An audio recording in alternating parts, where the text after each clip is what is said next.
ไว้ทันใด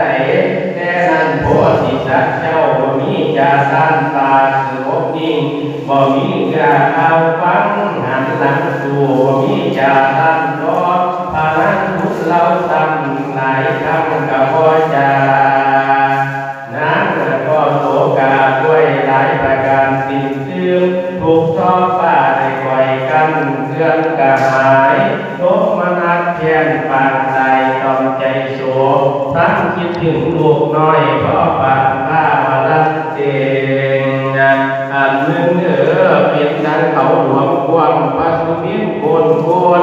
ลมทับเจ้าวันเดียดินบ่จริงซอเทียที่บาดเครื่องปล่อยพาดสิเป็นเสียงมาที่ทุนผัวขวนในห้ามเฮียนเขียนปอว่าพี่เอ้ยข้าที่มอละนาดเมียนเป็นผีเสียจากคันบ่เห็นลูกน้อยพนังน้อย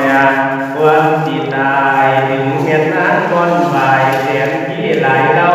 อันว่าพระเบียเจ้ากระทรงนิ่งอยู่บ่ทิ้งน้ำจึงเปล่าวิ่งเล่นนำหาโอ้ยดูดำดักฟังหนองลองดูได้ดองน้ำกับผู้นำมนเขาทำตะวันทำตีนนักดับต้อยดองทั้งมองว่าลูกมาเจ้าจะได้ดูซาเรียบปามุติกามากินเพียงไฟหวานมวยมาเกี้ยวยำแดงเมื่อได้แปลงปิดหวานกันด้วยใจสมควรเรียกไว้ถ้าลูกอ่อนมันนี่อ่อนเมื่อลานแล้วมาเงี้ยวตรงเมื่อบาดหัวว่ากันหาเมียนี่เอ้ยชาติเมียนี่เอ้ยเกินคำใดเลยมีสิ่งจริงบ่มีสิ่งใดทานบ่เห็นดอกผู้มันพระแดงลงใจหามาที่ได้ลุงคนยุสาสีหายเราเกิดวันเลือกข้าเจ้าลงน้ำมาคุยโจมเปิดไปว่าแล้วกับกลมหมอบซองหาห้อยดูทางตาพังหอมกับบ่มีพ่อน้อยกลับขึ้นมาทุ่งเจ้าสันตอนพยาเวทผ่านหาเหตุให้น้องอย่าเบาบ่เมียนพ้อ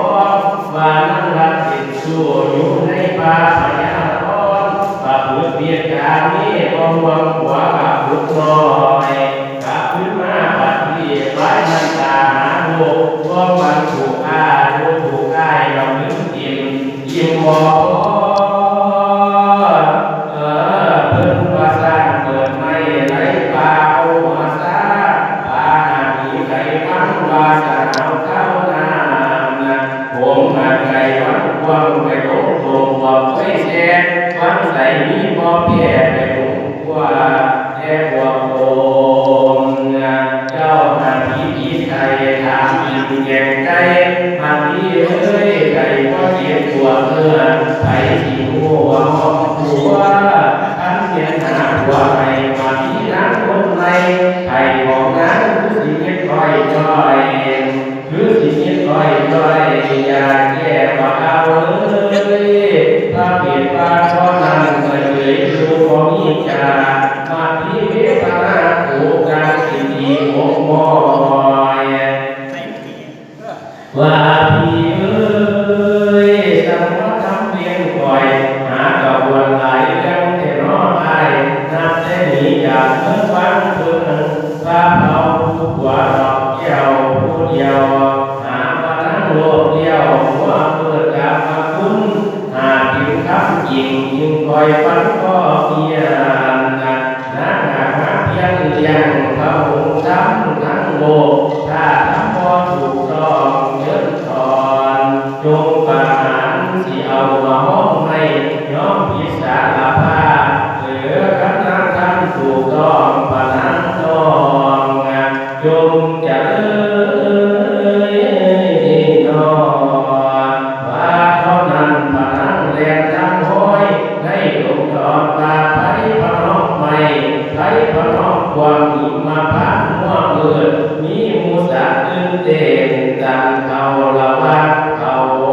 มีมูสัตหน้าเขาเกียบินของถุงบ้านถุงจะมีการเต็มโจนไม่ขึ้นพลังพระเจ้าได้มาคุ้มนานพบค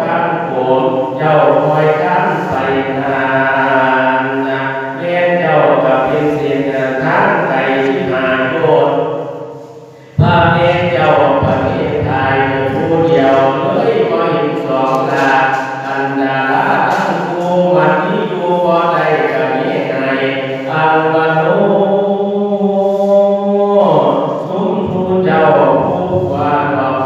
ว่าอีเมียนี่เอ๋ยสุขใจเจ้าผู้ว่าขามโกจังว่าตุนโตโตนาดอกทองแก้วแนวใดแม่ได้มาหามาแล้วทั้งมันแก้วและมันเผื่อว่าสิมาแจกน้อยปันในว่าทอกันยาพากันไปเรียนเนื้อดินสายมันสีเก่าสีลาเศร้ากันหาน้อยตาเพงตอนนั้นเห็นว่าก็ได้เรื่องงานขึ้นสู่อาสมกาไปพูดภาษานี้ที่สันดอนเจ้าถ้าก็เลยว่าจะเบ้าอันใดจากจ้างจังวันนั้นนาดานถามได้ก็พอจานแค่นั้นกับสูญเสียตามันที่หัวเมื่อมาแล้วเห็นกันถึงลูกน้อยก็เลยล้มมาดาวลง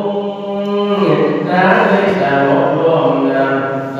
ลบลมเจ้าเป็นลมลมดาวดินลมดินแดวลมพุ่งดอกไม้มาที่ลาเท้าตายบานีพระเวทเจ้าเห็นหน้าน้ำมาที่วิสันยีสลบตายกระต้อตาตกงานโหดปัญญาหลงวนปันดวงใจสิลุกาถ้าได้ขันสีแดงมาวังจิมกับพักกันข้าจะเพื่อนกันจมใส่พระเผาตาสุชนน้องพักกะอาบินนำเบาว่าที่มาสังเป็นเสนอเจ้ากับเมียเพ่งของพี่อยู่ทับกันดีได้จากที่ได้จากได้จังสีบ่มีพร้อมกองสีไทยได้กับได้ผู้ว่าไม่กันดงใหญ่ไว้นาลูกของคนกันนี้ไก่จังได้กันเล่ลานภาวนาพี่สีสานต้องอาบานโดยแม่นาเลยโลกมีผู้มุ่งแก่หาผู้ดีเจ้าก็ตายแล้วเกิดมาแสนพันปีเด้อแม่บ้านอย่าพันพบประสบเห็นยังบ่มีเหลือเด่นที่รอน้องกันไทยหาเดินไปปะน้องเสียเพียต่อยใกล้ตั้งเจ้าก็จงพ่อกับน้ำกินดาบอนตอนยังมอนกับบ่เคยปากเจ้าจงว่าน้องเอ๋ยให้เจ้าตื่นมุนตาสองตัวลูกสองมาที่ท่านไปกับเพื่อผลไผ่ซอยอันเท่นั้นพระก็ได้ดูน้อยกับกิ้งยังรุนเนื้อหนักลูกเนื้อหนักน้องนักก็ตายพระกินลายเอาน้ำให้ทุกโตมาคงโพดผู้ขึ้นมาที่น้อยกับเจ้าคืนขอนั้นลูกเมื่อเกินถามหาอ้อมบุตรพระเวทจากการก็นั้นเพ่งลานที่ได้ทำไปแล้วมันที่นั้นจงคอยเชื่อมันที่ยกเงินเดียวจากด้านต่อพญาคันผู้บอกน้องลาทุกสิ่งว่าอายทำนั้นสิโมทนานั้นเรียนว่าสิ่งทำอายผลที่ทำ200เป็นสะพานเที่ยวท้องขาดโมฆะสงสารด้วยเดชะทานลูกน้อยอันบุญโดนนานั้นพระองค์ว่าเท่านั้นมาดีขึ้นแล้วสติคือเก่าดอกยกเลยพระเวทเจ้าสิตั้งสวนมวลโมสิสุขวัญมาที่ก้อยหายโศกเศร้าท่านน้อเจ้าผู้กระยงมีอย่างน้อของใส่ในกันมาดิวทั้งโมสิโตเจ้าให้สิทาแท้ดังแต่ใสหรือสิยานพระเวทเทียบให้ทั้งผู้หนึ่งจะเปลี่ยนไม่ใหญ่เอ้ยเทียบรอบวัดป้าทิ้งเปลี่ยนผู้ใดสีให้กลับไปไปพร้อมกันไปสิหามาสู้เกียรติคนถูกพวกเจ้าใกล้เขาอีพอพันกับทั้งเขาและน้ำเลี้ยงแขกที่มาโมจาก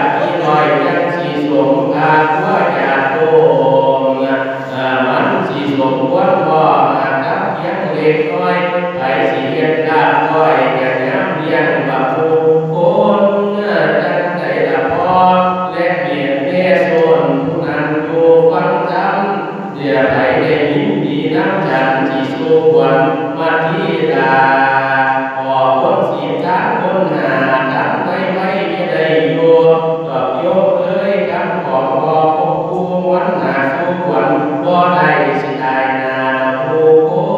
นนาบัดนี้ทุกคนมาในงานบริการเรียบร้อยเสร็จแล้วสิทุกวันขอเมื่อจบทุกวัน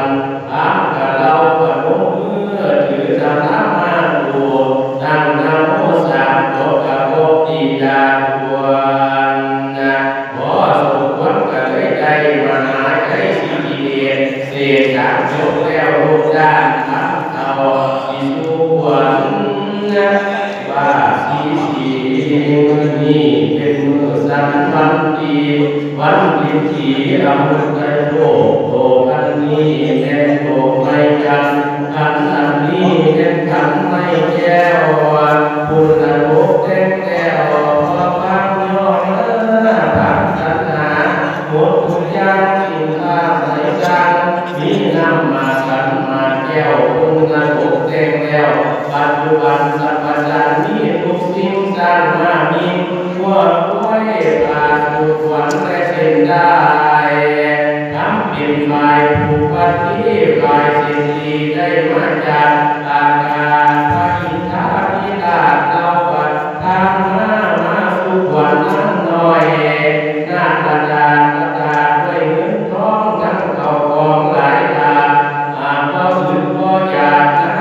มีผู้บาปยิ่งยีทุกวันที่อนันตังทั้งอาหารผู้อับทั้งอาหารผู้อับมาทั้งน้ำบาปในที่สิ่งใจดีให้จัดแจ้งใจทุกแก่งหมดทุกอันนะเอาเสียงอีกจะมาในกระบอก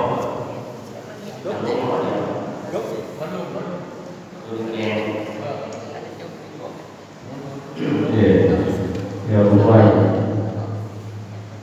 ทำเลยไปฟังนกส่วนโลกห้องในยินจอมอยู่ป่าไผ่ส่วนเจ้าป่าไผ่หาดูพุทธา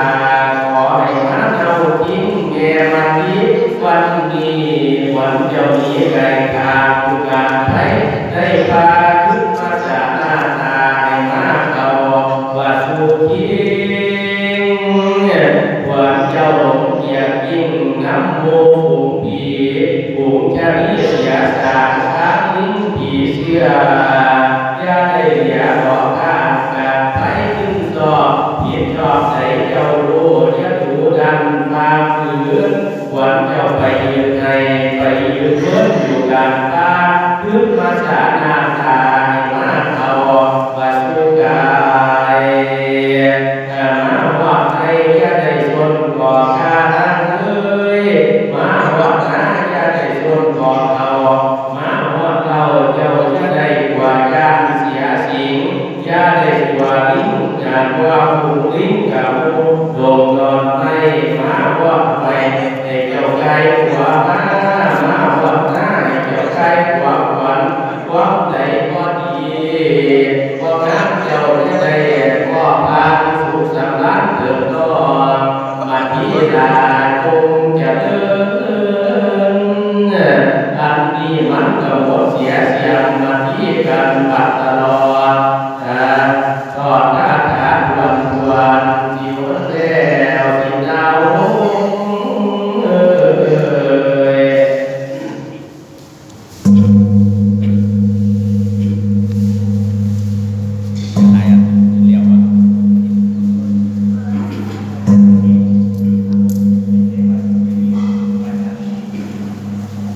บาลี